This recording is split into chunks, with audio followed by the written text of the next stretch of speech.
You are listening to the best of Talk to Me on uncontrollednoise.com. Make sure to tune in each Thursday night, 8 p.m. Eastern, 5 p.m. Pacific, to uncontrollednoise.com for 2 hours of the best conversation and metal on the internet. Hello. Hello. All right. So what's been going on, man? Well, I just got my my weekly dose of rock and roll jerking off done by interviewing the great Max Norman a little while ago. So that was fantastic. Nice. So tell me all about your interview with Max Norman. What can we expect? Well, he was great, dude. For people that don't know, he produced damn near every record that you own from the 80s. You know, all the Ozzy, Blizzard of Oz, Diary of a Madman, Speak of the Devil, Bark at the Moon, Lynch Mob, Wicked Sensation, Death Angel, Act 3, Megadeth, Countdown to Extinction, and Euthanasia. And he, I think, did the mix on Rust in Peace. And this guy did some records, man. And he was great. He was completely cool, man. Was doing, we talked for over an hour. He was just really digging into a lot of the recording and working with Ozzy and working with Dave Mustaine and Megadeth. And he told me some funny stories. He really shit on Metallica, which was hilarious. Nice. He took an elephant-sized shit on Lars Ulrich in this interview. It was funny. Wow. He does not like Lars at all. Well, I mean, I'm assuming if you're a producer, I mean, I've had Toby Wright on here talking about Justice. Sure. I've had Steve Thompson on here talking about Injustice for All, and nobody's really had too many great things to say about Lars and his studio performance. So I'm not sure how Max worked with him, but I'll tell the brief story, and people can listen to it on Monday when it gets released out to the web and everything else. But the gist of it was that he was in the studio working on Lynch Mob on Wicked Sensation. And Lars and Bob Rock showed up at the studio because I guess that's where they recorded the Black Album in the same studio. Right. So they showed up and wanted to see the studio. And Max was like, no, I'm in the middle of a session. You can't come in and see the studio. So he told him to come back later. And like 10 minutes later, his phone rang. It's like, hey, can we come see it now? Can we come see it now? And he kept calling, and Lars kept trying to push his way in because he was Metallica. Wow. And so finally he let him see the studio like during a break or something, but he just shot him daggers and just hated him, and just literally was like, what a fucking obnoxious dick. Wow. What was the Pantera story you want to tell me? Okay, well, Max was contracted at one point to do Cowboys from Hell, to do the Cowboys from Hell record. Okay.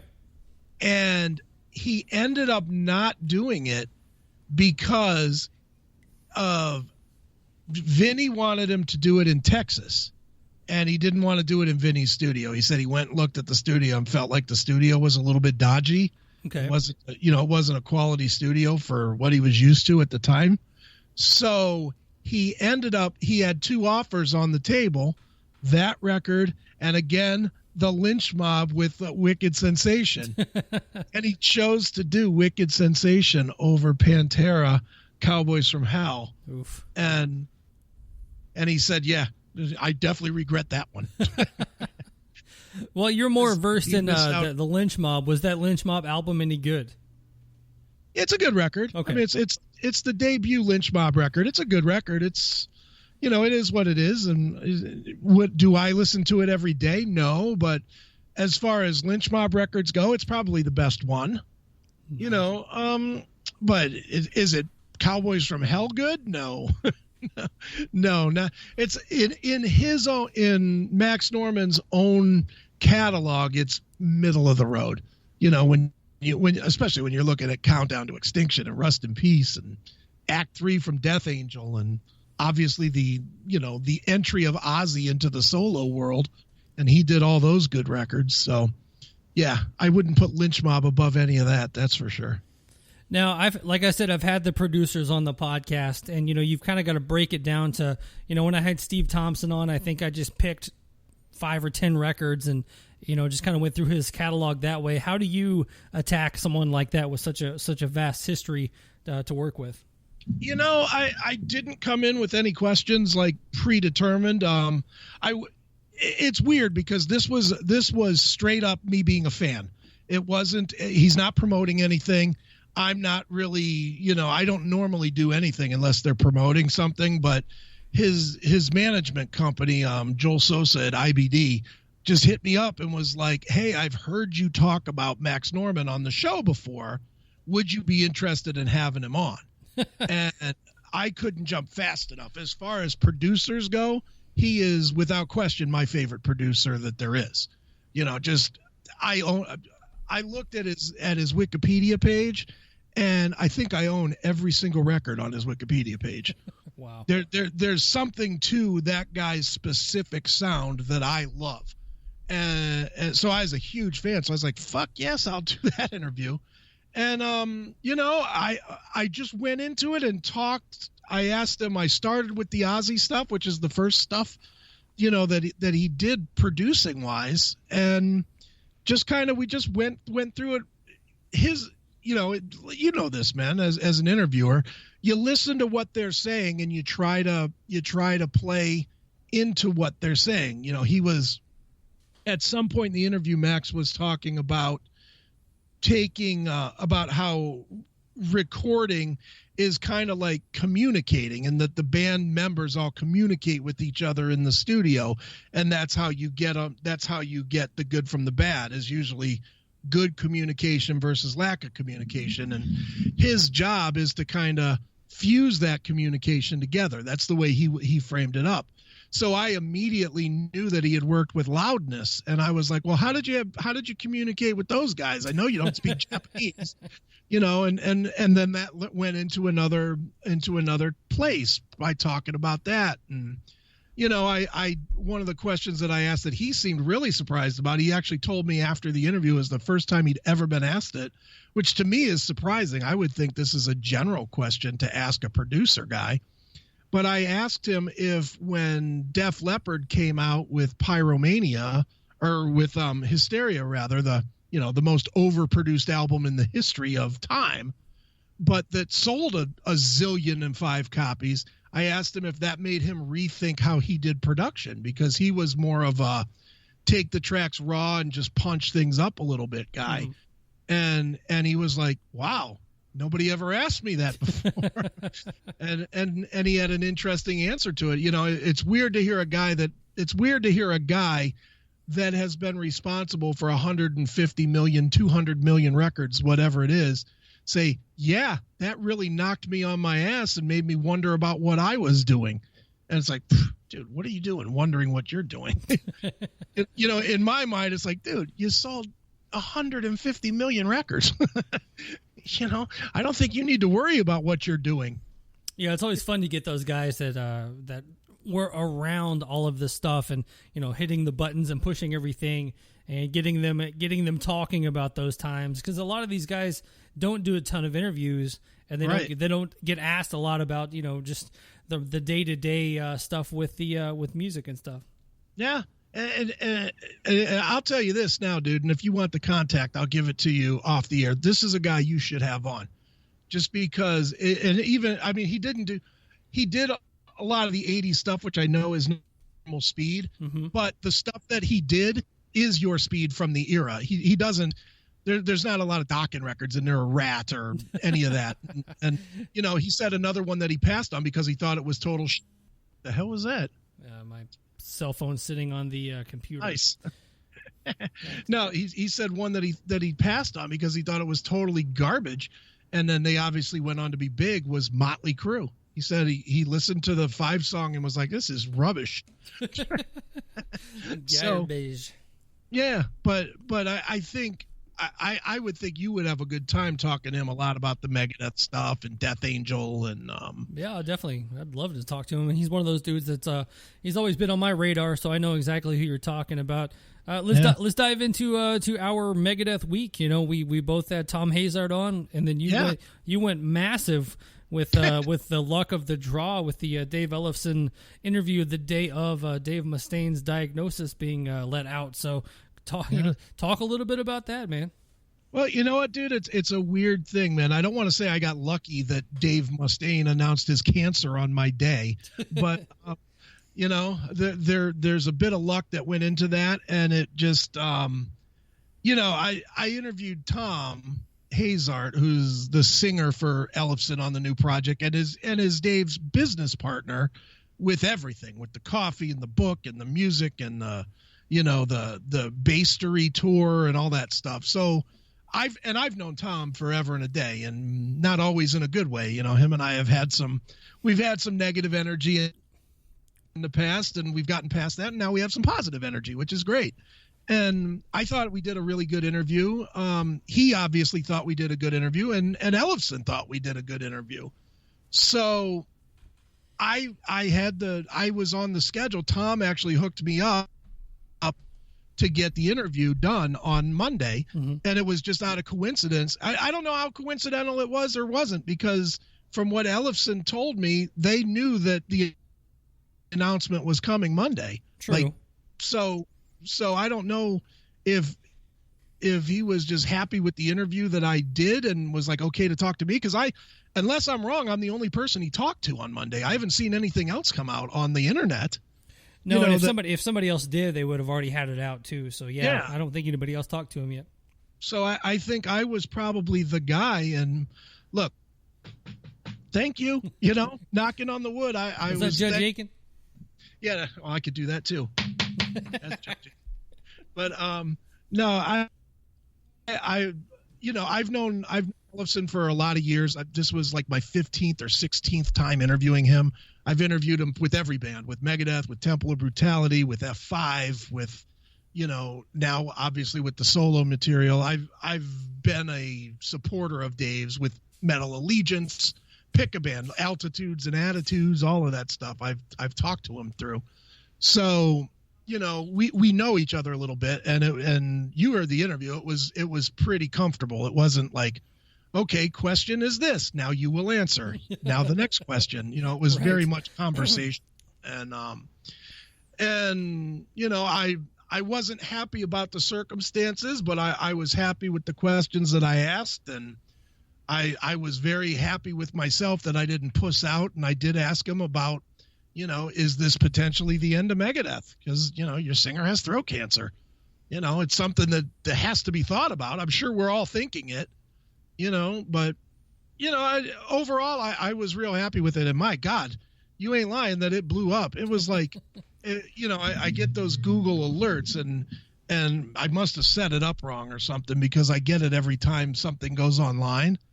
And my phone just would not stop buzzing on Monday. It was like every 2 minutes, another thing would come across. And, me and you both do this. We thank whoever gives us coverage. It's just polite to do. And, the not so well hidden underbelly of it is then when we do something else, they'll also cover that as well. Right. Because they know they'll get the share. Yeah. Yeah. It helps all of us grow. Well, my God, I spent the whole day Monday just going, thank you, Yahoo. Thank you, Blabbermouth. Thank you, Brave Words. Thank you, Metal Injection. Thank you, Metal Sucks.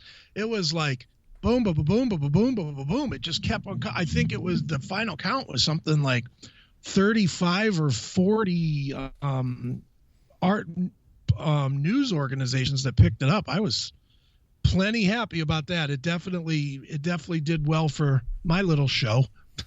Yeah, it's crazy how big something like this is, and you don't notice it until it happens. With Dave's coming out with the cancer. I mean, there's so many news outlets were covering it, and the big, TMZ and CNN and all this other stuff. And then your interview was being picked up by, the AT&T homepage picked it up. I mean, that's insane.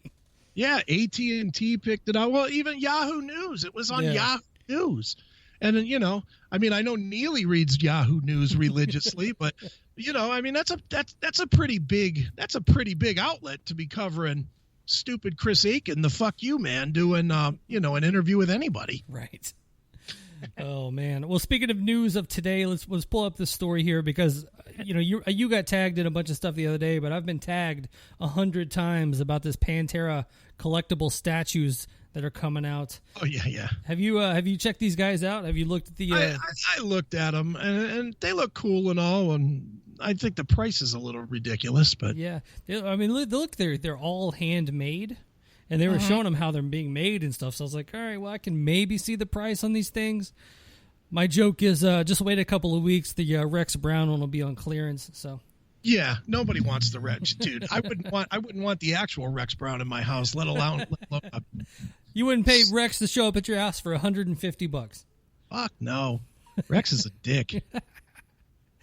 I do not like Rex, and he doesn't like me especially, but that's okay. We've definitely had our share of not liking each other, and that's fine. That's so crazy. Actually, a friend of mine just posted not too long ago that I guess he did drums on Rex's new solo album that's coming out. So I was like, damn, that's awesome. Yeah, that's good for him. Yeah. That's great. 150 Pantera fans will hear it. It's fantastic. Well, I'm just hoping I can get the interview this time. I've yet to have him on. So you haven't interviewed Rex? No, I've never had Rex on. I put it. I think I may have put in for it. I don't really deal with. I think that's Bill who had him. Haven't really dealt with him much. So okay. Yeah. I remember one time Bill randomly emailed me. He's like, "Do you get my emails? His promo links or whatever." Yeah. And I'm like, "Yeah, I just haven't really jumped on anything." So who is that? Bill Meese? Yeah, Bill Meese. Yeah, he's great for offering stuff up and then saying, "Oh, well, you don't get it." I actually met him one time. I don't know if he remembers that, but we were at the first Louder Than Life that I didn't press in. He was there, but yeah, man, these limited edition statues, 3,000 each, handmade, sold worldwide, right? $149 a piece or $499 for the set. Yeah, I was like, oof. I'll pass. I like Pantera and all, but not that much. Yeah, I think I'm gonna get them all though. Get two sets of them, one to save and one to fight my He-Man. So, look at you throwing your money away. I mean, that's what this. I get all that podcast money, Yeah, well, yeah, all that podcast money that we get from Spreaker, you could just afford to buy and fill an office with. I think I'm up to almost $2 now, man. I put my down payment on a Dimebag Daryl. If you just do 6,000 more episodes, you'll have enough for the dime bag, or maybe at least the guitar that he's holding or something. Yeah, at this point, I probably should just go buy some clay at the store and just see what I can do. Couldn't do worse if you bought $150 worth of clay. I'll bet you could make something close. So I messaged you earlier about this, but I had my first actual rock star call into the show tonight. 8:15, Bobby Gustafson, formerly of Overkill, now of Satan's Taint, called in. How is that band? I haven't heard the band. It's actually not bad. It's one of those I've heard the name a bunch, and I was just randomly offered the interview the other day, and I told them to call in the show, and they agreed. So I was like, all right. So I listened. It's actually not bad. It's actually pretty good, but it's just that name kind of scares you away right away. But then I looked into his past, and he played in the Cycle Sluts from Hell. He played in Grip Incorporated. He played in Screw. I was like, oh my God, this guy's been in like every B-level band out there. You can call them all B-level, but I'll swear by Grip Inc.'s Nemesis record, Night and Day, man. I love that band. Yeah, I definitely had to go through the, I was telling him that I was a good 14-year-old boy when the Cycle Sluts from Hell popped up on Headbangers Ball, so I was definitely into that band. Sure. Good stuff, man. I love that stuff. How was the interview? Was it good? Yeah, it was pretty good, man. It's just different, trying to do the interviews going live, and you have to kind of watch your times, and I was trying to time the music up to when he was calling in, and it's a whole nother world out here trying to do live interviews. You got to do it the way we do, just kind of wing it. Well, my recording setup is kind of odd, and a little behind the scenes of how I had to do it. I have two computers going, one with the stream going to Uncontrolled Noise, one with the Skype and the Spotify and all that stuff. running. And then to get him to call in, he had to actually call my cell phone. But the cord that the second computer goes into my mixer with doesn't pick up on my phone for some stupid reason. So I had to plug that into a Bluetooth that I use in my car. Oh, Jesus. And then I had to Bluetooth my phone to this contraption. It was a mess, but I'm always like trying to outsmart this stuff, and I think I outsmarted it today. Dude, invest some of that podcast money in a board and a microphone and be done with all this nonsense. No, I mean, I've got the board. I mean, that's what I'm saying. The second is going into the board. Oh, you need to talk. You need to talk to Neely and have him help you with it. He'll straighten you right out on getting it straight, getting your all your equipment needs set up the way you want to. Yeah. And as far as the phone number, spend the $30 and get yourself a Skype in number, and then the Skype in number is what I need. That'll alleviate all of this other nonsense. But yeah. As of today, I was like, I had to outsmart the technology, so I figured it out. Look at you! You're going to be taking my job before too long. No, writing code to me is like a nightmare. It's funny. I was actually talking about this the other day. When I was roughly about, what would you say, like 87, 88, like 1987, 1988, my cousins had a computer. And you would sit there all day, and they would have these big, giant books of code. And you would just sit there and type in all this code all day. At the very end, you would hit run, and then like a screen of like a hot air balloon would pop up with your name on it. And like, right. And you would sit there for hours and hours just typing in code. And, dude, I'm so old that I had the old Commodore 64, I think it was, back at one point, or the Texas Instruments 128 or whatever it was. Right. And I used to write code like that. That's how I first learned to write code, that whole 20 go to 10 run. And, I used to do all that. But it was so old that it was even before floppy disks. And the way you would save, you would type that bullshit in for hours. And then you had a cassette player that was plugged in with a wire to the keyboard. And you would hit save. You would type save. And then it would save the noises to your tape, to your cassette. And then when you wanted to load it up later, you would come in and you would play your cassette into your keyboard, and it would load the program back up onto your monitor, whatever. It was bizarre, Jesus. Man. I'm old. Well, I mean, I think I was probably like 8 or 9 or 10, somewhere in there, doing all of that, and you would honestly sit there all day long just typing in code to see a balloon or a dog or something stupid. Or just to get it to say, hello, what is your name? And then you would type in your name. It would go, hi, Chris, I am computer. Gee. Oh. Meanwhile, I spent 18 hours coding that shit.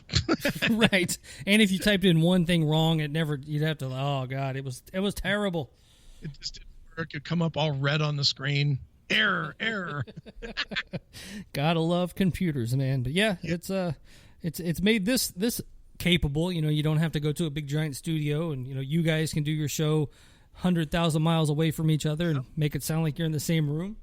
Yeah, it works now, but boy, took a long time to get to this point, that's for sure. Yeah. Well, cool, man. Well, let's let you finish out something from the Max Norman catalog. How about that? All right. Easy peasy. Go to Diary of a Madman.